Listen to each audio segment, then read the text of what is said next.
Well, hello and welcome to a Sidekuest review of Skyshine's Bedlam. This is a brand new sort of roguelike RPG that just came out about 2 days ago, and it's really, you can look at it and it's sort of get inspirations from movies like Mad Max and some other 80s sort of sci-fi, post-apocalyptic retro movies, and there's a little bit that I kind of dislike about this, but for the most part, the game is done really well. I mean, I like the graphics, I like the art style. It's all handwritten, hand drawn. I mean, so basically, I'm just gonna go first of all, this is sort of what I wish they could change a bit. I mean, this isn't really all that. It's not all that important, but I guess it's just like a design feature. Basically, the options, it's lacking options. I mean, you just toggle sound, music. Could have wished that there were like sliders where you can sort of slide the music down. Also, full screen. When you take it off a full screen and go into window mode, it's sort of like boxed. It's not actually scaled. Sort of wish that it was actually scaled, because a lot of people play on monitors that are like that are full screen, not sort of boxed in. And also, when you do play it within window mode, you can't even rescale the window itself. So that's a little bit that I kind of wish would change on a design part, but it's not all that.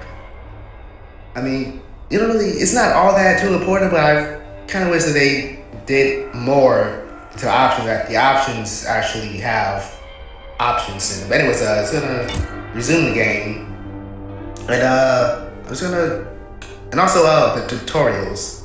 Yeah, this is another thing. The tutorials, they're how can I put this? Well, they're all movie like, you just sort of watching. I kind of wish that this was more a hands-on tutorials. Like, well, except for those are briefing, pre-briefing. Those are pretty much you could just sort of watch. But the basic combat, the basic advanced and master combat, those should be more hand-on. Like, you can actually, like, I think when people play the game, first off, a lot of people think that the game is too hard. The game is not too hard. It's perfectly balanced. If not, I think it should be a little bit harder, even though I myself hadn't beat the game on normal yet. But this show, it's all, I just played this first one. Basic combat briefing. In battle, the highlighted tiles represent the selected combatant's movement range, while the red targets denote the combatant's attack range. A lot you have two available actions each turn, which can be spent on movements, attacks, or a combination of the two. There is no turn order, so you utilize whichever crew member you like for any action. Simply right-click to move and left-click to attack an available target.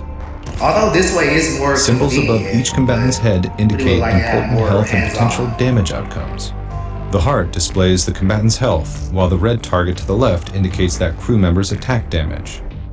The darker target to the right indicates the highest potential damage that could be inflicted on that combatant by an enemy in range. Although you will always gain resource rewards after each triumphant encounter, battlefield pickups will significantly increase these totals. Your crew must pick up these resources by moving directly onto them. There is also available cover on the battlefield. Any attack on a combatant who is not in cover will strike 100% of the time, while an attack on a combatant in cover has a chance of missing entirely. I'll talk a little bit more about that. Move directly adjacent to cover and your crew member will automatically crash to take advantage.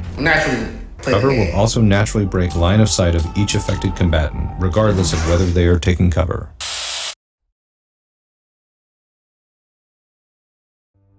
And so yeah, that tutorial was convenient to be in a video, but I think it'll be much better to have a more hands-on feel to it. So anyways, let's go to a new run. Now this is where problems start to rise, even just in this part, the early stages. First off, as you see, when you go into easy mode, it says battles are less challenging. Novice or frightened players choose this level. Learn how to play on this level, but it doesn't really teach you how to play. You have to you have to basically sort of go through easy mode about once or twice, sort of like die a lot. I mean, also another thing that I really don't like about it, because that's easy mode, is where it said unlocks and achievements can't be earned. I don't really care about the unlocks not being earned on easy mode. I mean, the achievements. I don't care about the achievements not being unlocked on easy mode, but the unlocks not being unlocked on easy mode, that's what I got a little bit of problem with, because there's different dozers. Basically, you use these are like, just machines that you have to travel around the world map to get to one place or another, and you can only obtain them by playing normal or Bedlam. I really wish that they could change that to make that even on easy mode you could get these new dozers, because even on easy mode the game, it's a little bit tricky when you first play it, but after about, I don't know, 3 or 4 times you really get the hang of it. So yeah, there's different dozers and different factions. You start off with the human faction, and then mutants that have, really low HP, but as the battle goes, they actually gain HP. Or that's the AI, how they work. I'm not entirely sure. I haven't unlocked this part yet. Anyways, for the purposes of this video, I'm just gonna go on easy mode. The Bone Shaker. Now this is the entire map. Now what it is, you start off from here, Byzantine, and you have to reach Aztec City. Now how you do that, well, first of all, you have 1,000 crude, 1,000 meat, and start with a little bit of power. And as you go along through the world, you sort of like lose the meat and the crude. Basically, sort of like, basically, it's the fuel and the meat contribute to how many, this symbol here, how many people you have on board. I think for every 100, with the exception of 100, you lose about 90. You lose 10% of that. So I think about 90, I guess that's very early game. So I'm just gonna start here into where it says Blister. That's the mutant area, and for the most part, mutants, they're pretty easy to fight. I mean, they all have 1 HP or 2 HP. I'm just gonna go in there, and also, the game, it sort of plays like FTL. You have this little like story right here. You get to, and as the game goes on, you get to like choose options that they give you. But I think, after here, as you see, there's 90 meat consumed and then 140. So I'm just gonna go over here, and after this part, there's always gonna be a battle. Shortly after leaving Byzantine, the dozer approaches a large obstruction and scrapment on the road. The crew disembarks to inspect the debris, only to be suddenly surrounded by a group of hostile mutants. And also, I mean, the graphics, I mean, the art style is really good. I do like this whole Mad Max sort of feel to it. And they also talk kind of like it. Alright, now this is another part that I kind of don't like. Is basically the unit deployment is all random. Now this is what I propose to make it both random and also like manually deploy. This is my first idea, and this is what I actually thought that the game actually did, but it doesn't. It's completely random. Now this is my first idea. Starting from the left, the far left, and all the way down to the right, units that are more over to the left will be placed further up onto the battlefield, and as you go down even more, they'll go further back from the battlefield when they start out in deployment. Or since this game is basically inspired by XCOM, you can make it more like how XCOM, how when they deploy, when the units are first deployed in XCOM, they're deployed in a straight line way back in the far end of the battlefield, and from there you just move the units up to where you want them to be. And that's how I think that'll be work better for having both random and manually deployment systems. So yeah, it's let's look at what these characters have here. You have the frontliners, they're basically melee. The trenchers, they're like sort of up close shooters. The gunslingers are mid-range, and of course the Deadeyes, they're snipers that you usually have farther back in the battlefield. And also, this is where another part of the game mechanics that I really like. You have like, you see down here, the less crew members that you put out in the battlefield, the more of these bonuses you get. So with only 3, you get a bonus of the power cells that you use your abilities with, and as you put it more in, of course you don't get ×2, but also you get ×2 crew fuel. And if you put another one in, you don't get it, but you get ×2 meat. And without enough meat, the people in your passengers, they'll just leave. And if you fall under 200, then it's game over. So I'm just gonna put in 3, and I'll show you exactly how the battlefield is.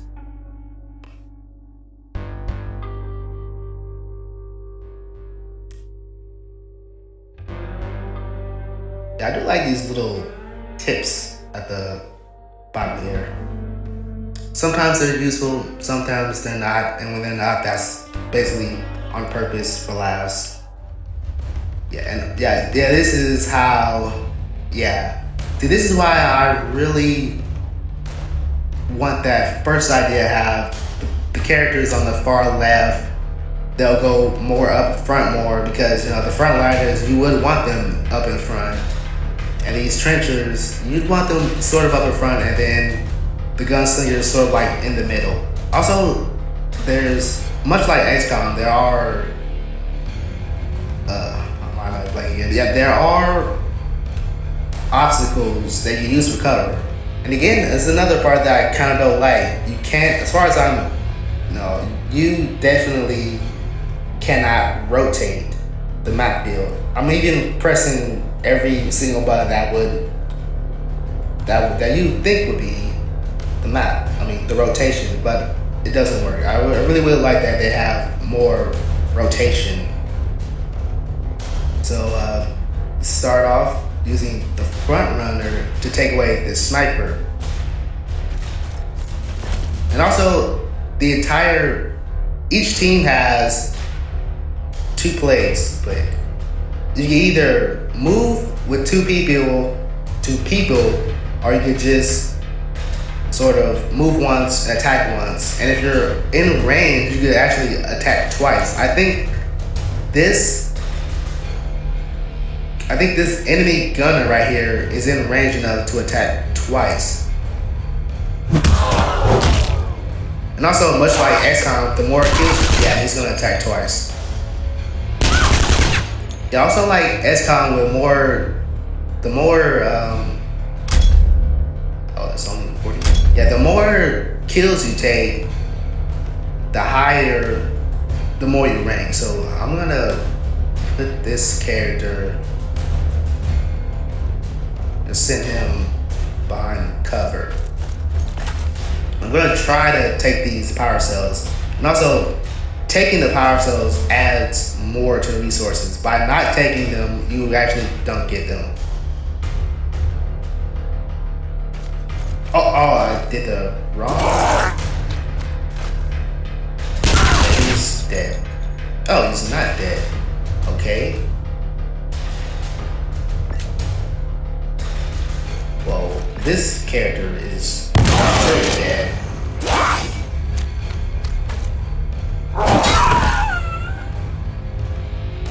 So I think it's best for me to actually sort of try and get these power cells.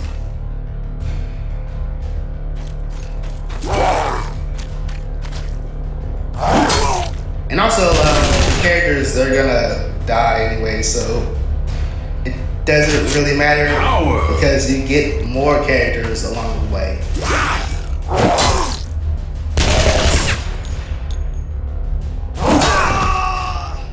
Yeah, it's really poor play on my part, but it doesn't matter.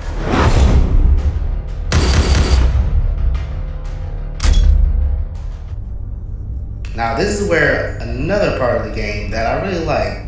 You have these little question marks, exclamation marks that are all points of interest. And you use these to like sort of gain extra either fuel, to gain any more of the resources, or you could get more crew members, or even sometimes you could get items that could be used to sort of advance in other parts that are points of interest, or even just getting new abilities for the dozer and battlefield equalizers.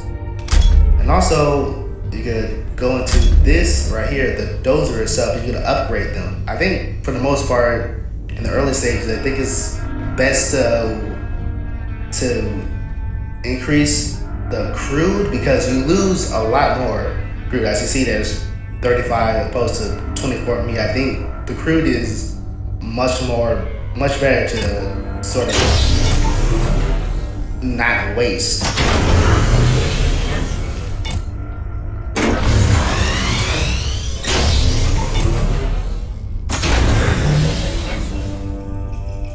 And also the barracks, the more these power cells you put in the barracks, the less time the units will heal. Okay, so all the units, they're all okay. So it's just sort of, I think after here, I will go to like one more. I'll try to fight an elite. And now when you fight an elite, if you beat them, then you actually gain them in your dozer and they're playable characters. So let's start off with this.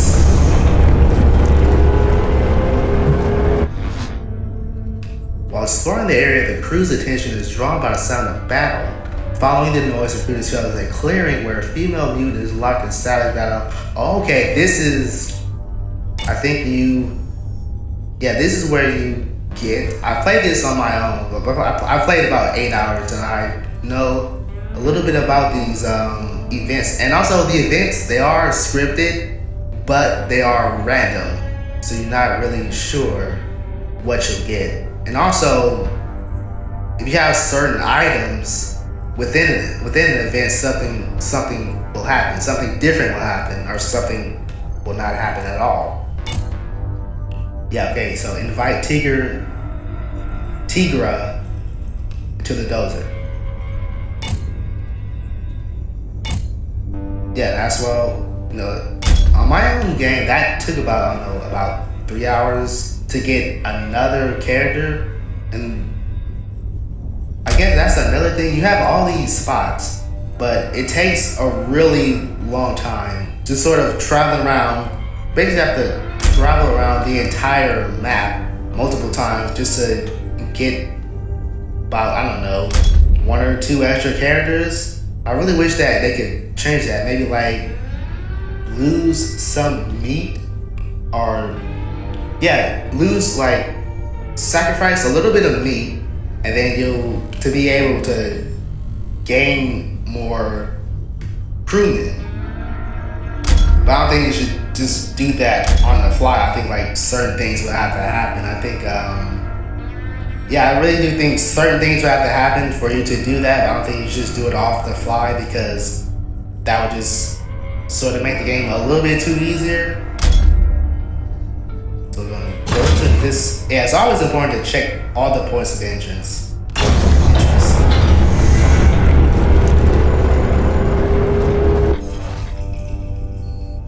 As the crew explored the area, their attention drawn by a noise of sputtering motor. From over the nearby dune comes a rickety track vehicle towing a small trailer filled with scrap. The operator stops and watches the crew.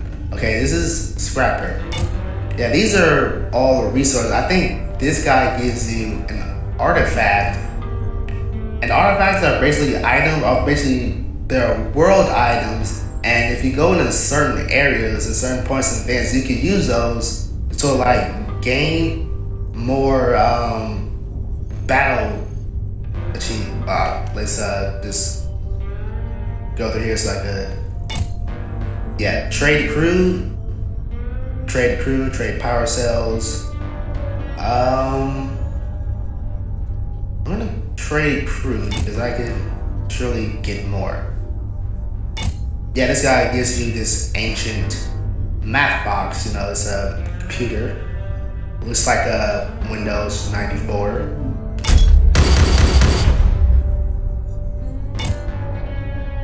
So I think I'm gonna do just these two and then sort of head off.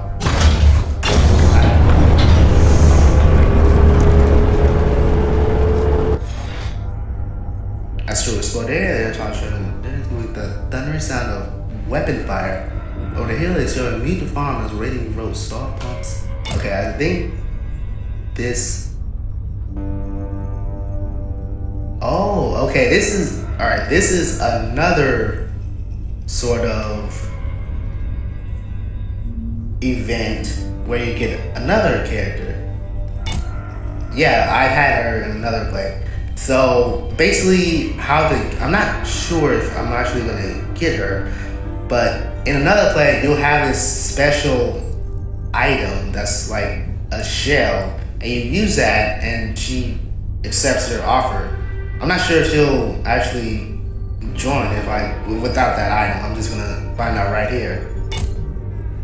Yeah, she's not gonna join. It's basically an item that you have to get, and you use that, and you'll be able to have her join your dozer.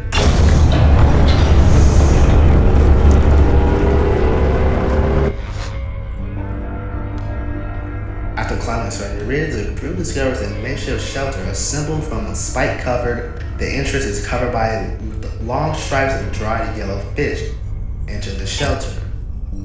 With weapons drawn, the crew cautiously enters the shelter. The only dweller inside deceased from a severe wound on his leg. Gripped in his hands is a scrawled note, stung by a lurch. Not much time left. The object from the strangely garbed one is safely buried under the big W out beyond where the Runkle rung. Keep it from the wrong hands. Nothing else of value here. The crew returns to the closer. Okay, so I'm pretty sure that sort of not only does the game have like this sort of main story of going from Byzantine to Aztec, it also has like these little side stories too. And each of these factions here, the Rogue AI, Cyborgs, Mutants, Marauders, they all have their like sort of king. And the Marauders, their king is Viscera, which is, I'm gonna guess, is the real final boss of Skyshine's Bedlam, not actually getting to Aztec City, because even when you go there, you actually turn back and explore the entirety of Bedlam. So I'm just gonna, I think here I'll end the review, because I think there's nothing else that I could sort of explain here, or sort of tell what I dislike about. A portion of the meat stock is contaminated by its toxic sludge found in Bedlam. The spontaneous transform mutant have overwhelmed some of your security people and are using their weapons to attack passengers and crew. Okay, yeah, this is another part where when you attack inside the dozer, you can't use your weapons, okay? So I'll put her in. I don't think I'll need gunslingers.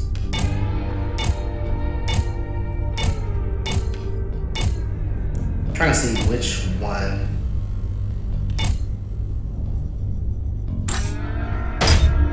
Yeah, I think that's good enough.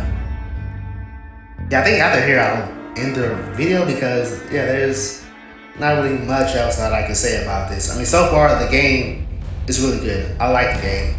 I have about 8 hours into it, so you could probably tell that I really like the game.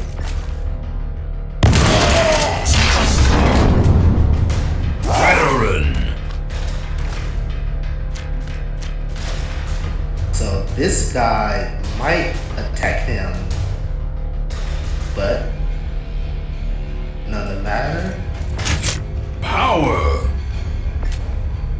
I think it's best for me to try to get this fruit over there.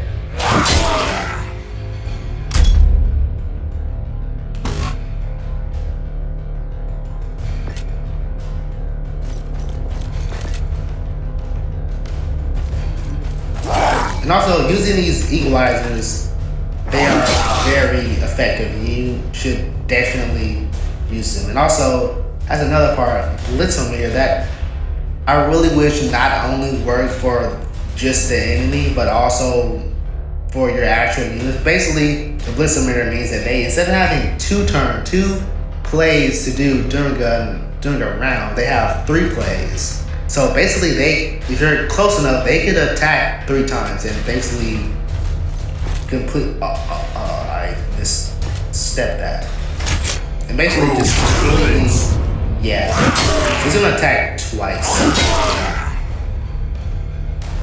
I think it's best to use this. Now this character over here. Meat.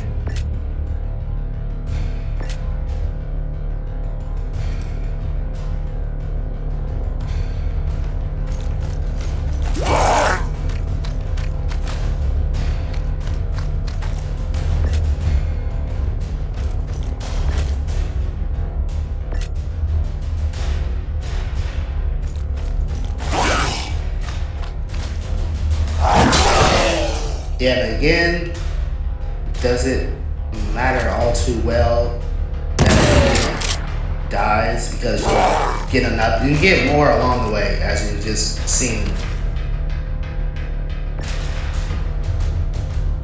So they're not using key points at the same time. Oh, section. So now. Also has a little bit of a cover system.